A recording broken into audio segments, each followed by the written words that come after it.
আদিবাসীদের সবচেয়ে বড় ধর্মীয় উৎসব হল কারাম পূজা। বংশ পরম্পরায় ক্ষুদ্র নৃগোষ্ঠীরা পূর্ণিমা তিথিতে কারাম পূজা পালন করে থাকেন। পূজা অর্চনা আর নাচ গানের মধ্য দিয়ে যুগ যুগ ধরে প্রতি বছর উত্তরের সমতল ভূমি নওগাঁয় আদিবাসীরা এই কারাম উৎসব পালন করে আসছেন। এবছর উৎসবের দিনে 9 সেপ্টেম্বর সোমবার বিকেলে পায়ে আলতা, খোঁপায় বাহারি ফুল, শাড়ি আর ঢোল মাদলের তালে তালে রিমঝিম নাচ ও গানে সমতলের আদিবাসীদের চারপাশ ছিল মুখরিত। ঢোল আর মাদলের তালে নাচে গানে উদযাপন করা হয় আদিবাসী সম্প্রদায়ের ঐতিহ্যবাহী কারাম উৎসব। নওগাঁয় আদিবাসীদের 30তম ঐতিহ্যবাহী কারাম উৎসবে এসব দিনে আশেপাশের জেলা থেকে আসা 25টি দল যোগ দিয়ে নিজেদের ভাষা, সংস্কৃতি আর ঐতিহ্য তুলে ধরেন। পরে সেখানে আলোচনা সভা অনুষ্ঠিত হয়। সভায় প্রধান বক্তা ছিলেন জাতীয় আদিবাসী পরিষদ কেন্দ্রীয় কমিটির সাধারণ সম্পাদক বিমল চন্দ্র রাজওয়ার। উদ্বোধন করেন কেন্দ্রীয় কমিটির সভাপতি গণেশ মার্ডি। জাতীয় আদিবাসী পরিষদ জেলা কমিটির সভাপতি আমিন কুজুকের সভাপতিত্বে সভায় প্রধান অতিথি ছিলেন মহাদেবপুর উপজেলা নির্বাহী কর্মকর্তা আরিফুজ্জামান।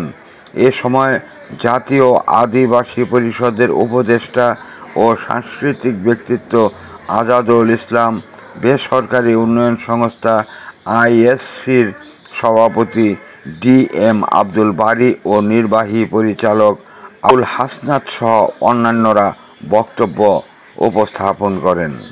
কারাম উৎসবকে আবার ঢাল পূজাও বলা হয়ে থাকে। আদিবাসী বিভিন্ন জাতি গোষ্ঠী মানুষের কাছে কারাম একটি পবিত্র গাছের নাম। এই গাছকে মঙ্গলের প্রতীক বলা হয়ে থাকে। কারাম ডাল মাটিতে পুঁতে বিভিন্ন আদিবাসীদের ঐতিহ্যবাহী নাচ, গান, কিচ্ছা বলার মধ্য দিয়ে এই পূজা অনুষ্ঠিত হয়। আর এই দিনটির জন্য অধীর আগ্রহ থাকেন এই সম্প্রদায়। ওই উৎসবে শিশু, কিশোর, কিশোরী সহ বিভিন্ন বয়সী নর নারী গ্রামের পূজাস্থানে জড়ো হন। সেখানে পুরোহিত নতুন প্রজন্মের কাছে কিচ্ছা আকারে কারমা ও দারমা দুই ভাইয়ের কাহিনী তুলে ধরেন। কিচ্ছা বলা শেষ হলে উপোস থাকা নর নারীরা পরস্পরকে খাবারের আমন্ত্রণ জানিয়ে উপোস ভঙ্গ করেন। পরে ভেদিতে পুঁতে রাখা কারাম ডালের চারপাশে ঘুরে ঢাক, ঢোল ও মাদলের বাজনার তালে তালে নৃত্য পরিবেশন করেন নারীরা। পূজা পর্ব শেষে সবাই মিলে গীত গাইতে গাইতে কারাম ডালকে পুকুরে বিসর্জন দিয়ে থাকেন।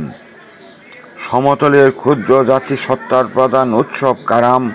ভাদ্র মাসের পূর্ণিমায় এই উৎসবের আয়োজন করেন তারা।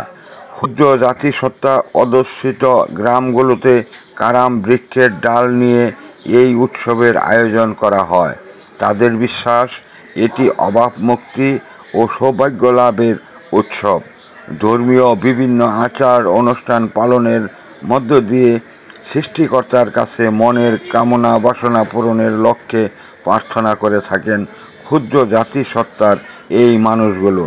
এছাড়া নিজেদের ভাষা ও সংস্কৃতি আন্দোলনের অংশ হিসেবে 1996 সাল থেকে জাতীয় আদিবাসী পরিষদ এ পূজাকে ঘিরে নওগাঁ সহ সমতলের বিভিন্ন অঞ্চলে সাংস্কৃতিক অনুষ্ঠান ও আদিবাসী সম্মেলনের আয়োজন করে আসছে। উপজেলার নাটশালা মাঠে নওগাঁ সহ পার্শ্ববর্তী জয়পুরহাট ও নাটোর জেলা থেকে মোট 25টি দল উৎসবে অংশগ্রহণ করে। এ সময়ে পুরো এলাকা আদিবাসীদের সকল সম্প্রদায় মানুষের হয়ে ওঠে এক মিলন মেলা। জেলার পত্নীতলা থেকে আসা অঞ্জলি খানকো বলেন, কারাম আমাদের জাতীয় উৎসব।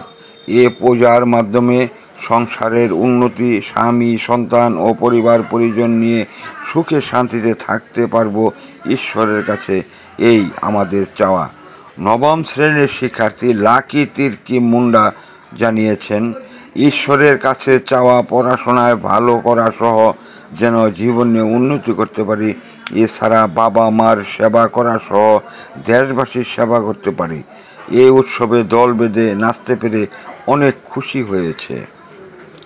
জেলা জাতীয় আদিবাসী পরিষদ সভাপতি আমিন কুজুর বলেন, 1996 সাল থেকে জাতীয়ভাবে এই উৎসব পালন করা হচ্ছে। দলবদ্ধ ছন্দময় নাচের মাধ্যমে তাদের নিজেদের ভাষা সংস্কৃতি তুলে ধরেন। জাতীয় আদিবাসী পরিষদের উপদেষ্টা ও সাংস্কৃতিক ব্যক্তিত্ব আজাদুল ইসলাম বলেন, আদিবাসীরা হচ্ছে প্রকৃতির পূজারী। তারা মনে করে প্রকৃতি তাদের ভালো রাখতে পারবে, এ লক্ষ্যে তারা কারাম পূজা করে থাকে। এ পূজা পরিবার, সমাজ ও দেশের মঙ্গল বয়ে নিয়ে আসবে বলে এই সম্প্রদায় মনে করেন।